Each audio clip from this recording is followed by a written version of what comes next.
เ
พบทราบแล้วพี่น้องเรื่องปลาสิบเด้อ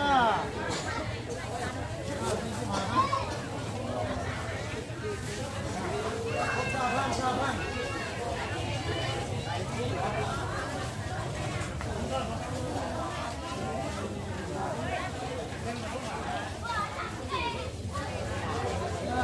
9,000ครบอ่ะ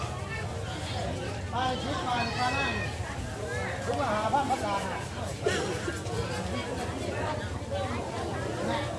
ไม่ได้คนมึงเป็น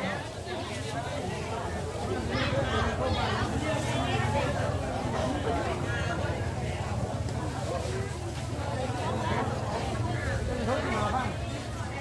เป็นรถของโลกเป็นมาบ้างเลยมาบ้างเลยรถปลาบ้างรถปลาหน้าเนี่ยรถปลาทิพย์พี่น้องนี่ได้ไม่ไงทำไมตัวใหญ่เลยทีโต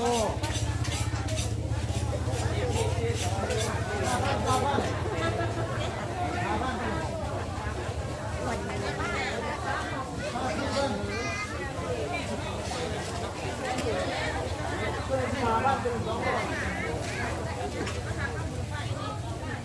ไปนั่งขวดมาไหนเลยหาบ้านนั่งหาบ้าน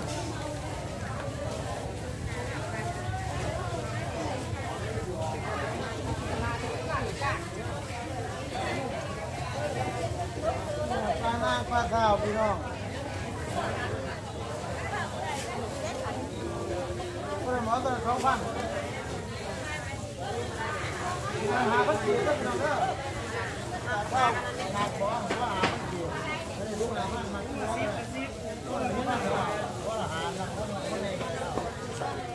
ทุก9,000หาบ้านเป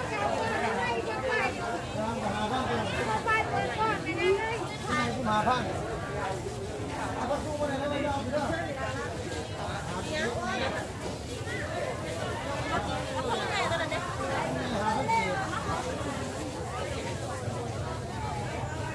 บ้านนั่งบ้าน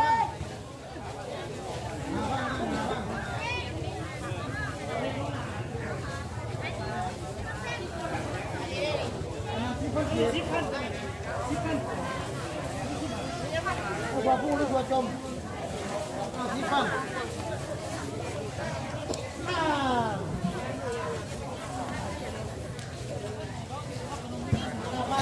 ตาที่บ้านอันนี้เด็กมาหาบ้านเลยตั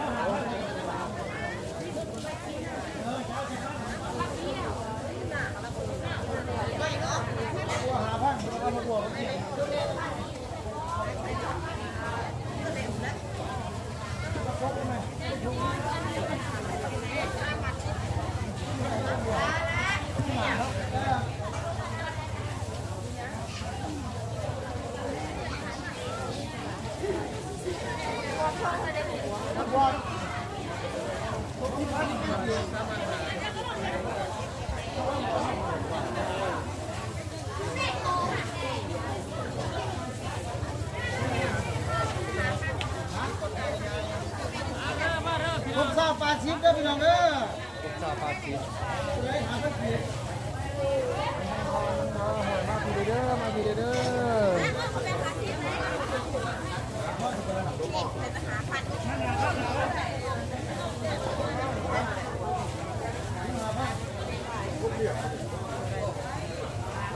โบบานเท่านี่แหละพี่ที่เรียนครบเรียนป้าอยู่แล้วล่ะ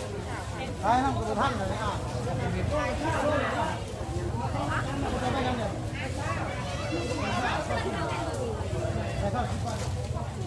ผมชาวบ้านผมพูดผมทำมาที่หากระทบซ้ำที่หาในงานที่พนักหาท่านเจ้าผมสร้างเรื่องอะไรปาทิพย์เนี่ยผมว่าผมถูกเลยป้าบ้านกูนะป้าที่หาท่านป้าที่บ้านผมเป็นยังไง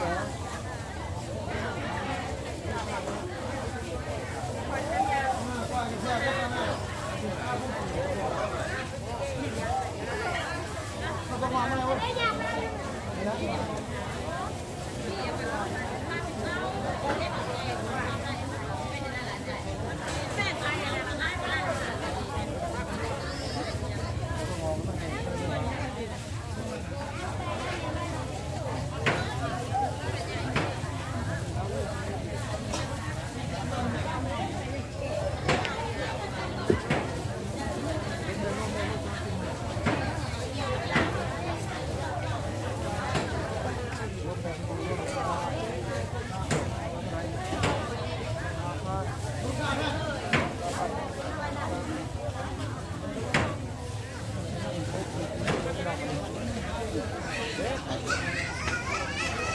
หาได้พักเลย